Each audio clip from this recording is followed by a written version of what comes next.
Welcome back to the Rob Skinner podcast. My goal is to inspire you to live a no regrets life, to make this life count, and to multiply disciples, leaders, and churches. Today I'm going to continue with chapter 6 of my book, Courage: How to Make This Life Count. Chapter 6 is entitled Courage and Money. But before we get into the program, I'd like to let you know about a mission planting happening in the summer of 2021.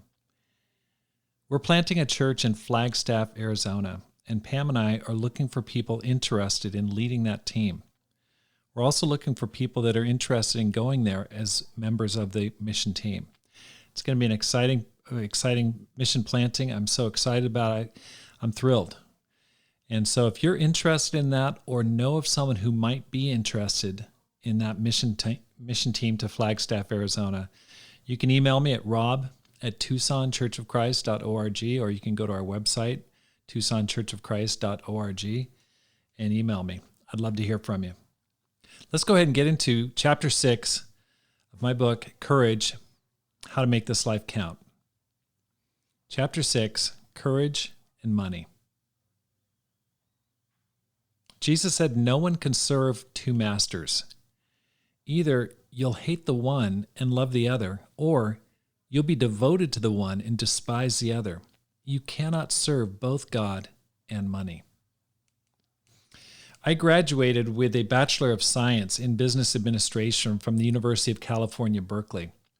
I intended to work as a buyer for Macy's or Nordstrom's or one of the big box stores. My conversion to Christ messed all of that up. My campus minister approached me one day shortly before graduation.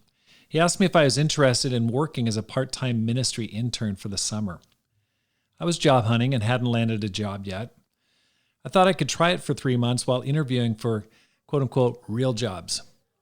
My pay that summer was $400 per month. I supplemented my wages with a part-time job at a church member's farmer's insurance office answering phones. I loved my work in the ministry so much, I extended my part-time internship for another 2 years and chose it as a career. My family was shocked.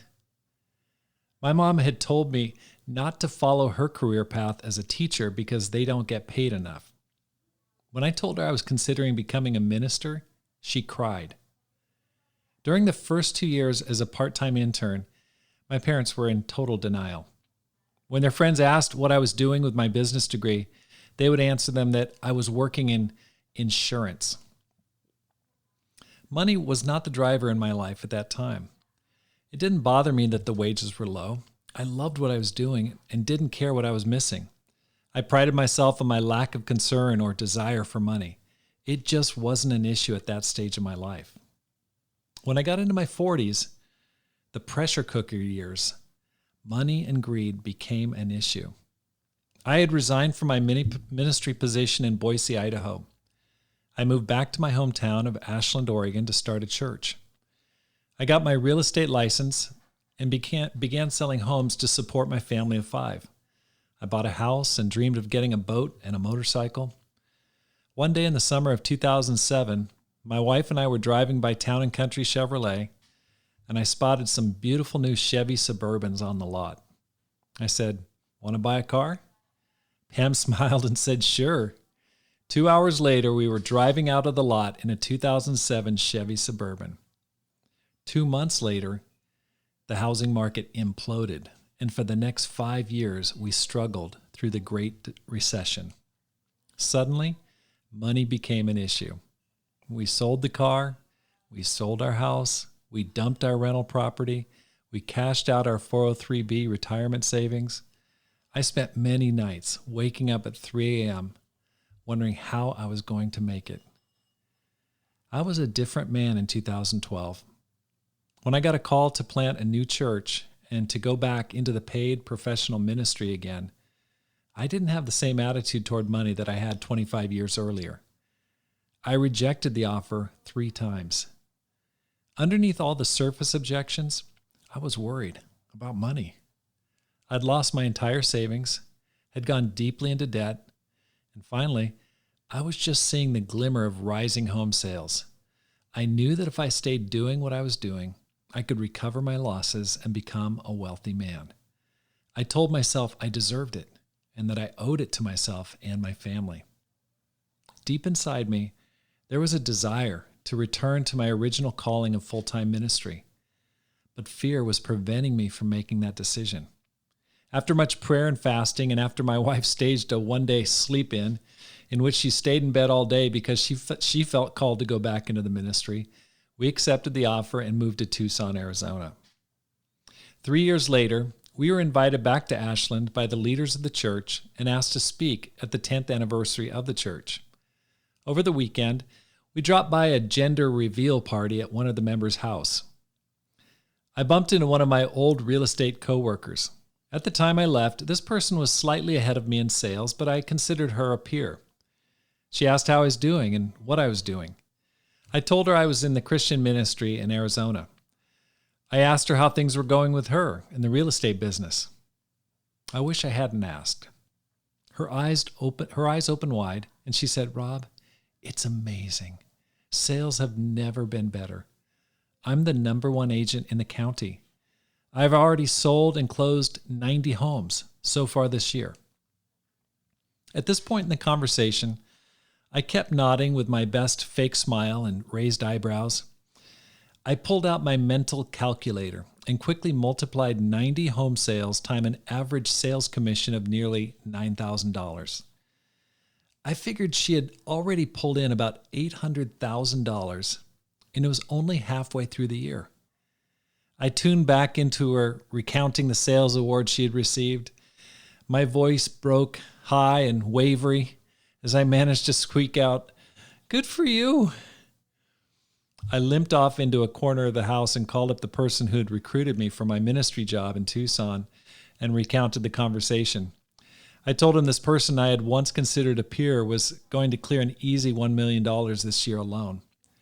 He could tell I was hurting, and he said, "Rob, each person you've saved in Tucson is worth more than $1 million. I said, "Thanks," but it came out more like a question than a statement. I'd never considered myself a person who struggled with greed before this event.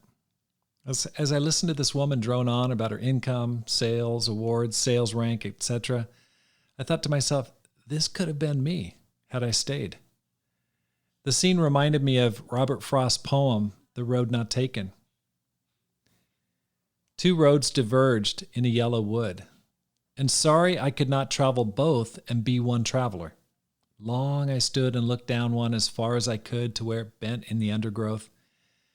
I shall be telling this with a sigh somewhere ages and ages hence. Two roads diverged in a wood, and I took the one less traveled by, and that's made all the difference." I had chosen the road less traveled by in going into and then back into Christian ministry.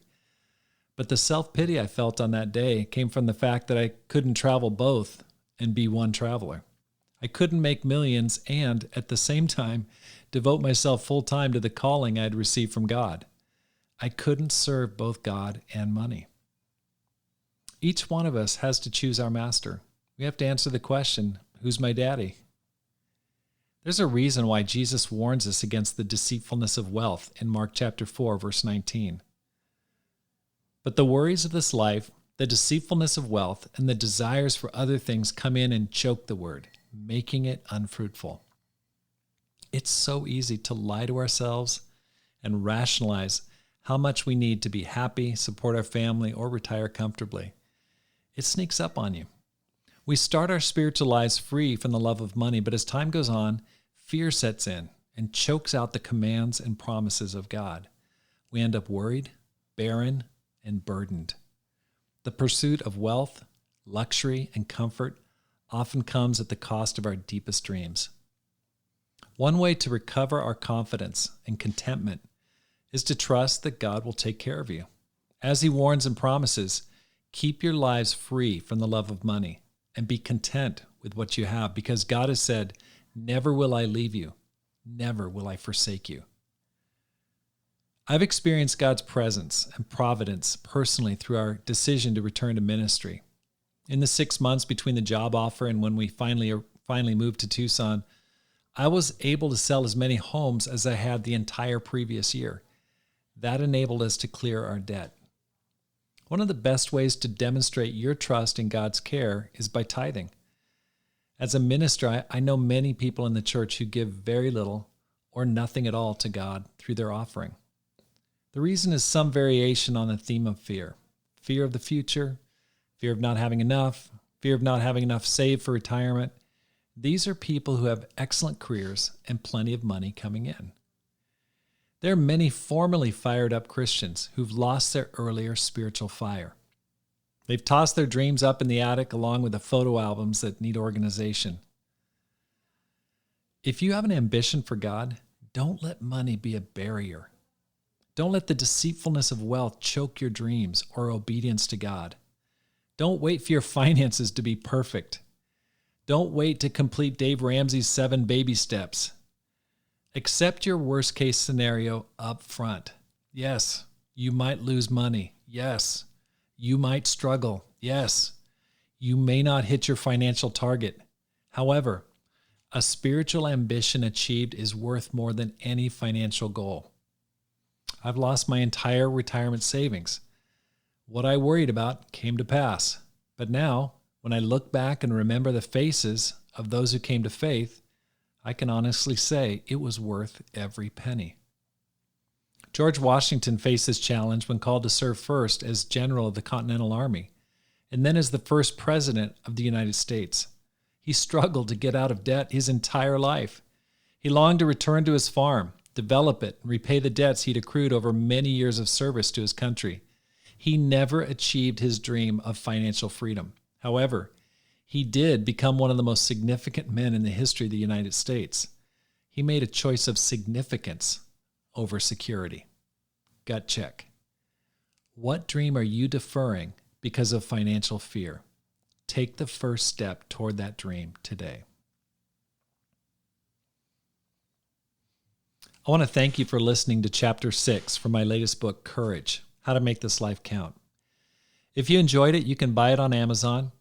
Just type in Rob Skinner, and you'll find that as well as my first book for sale.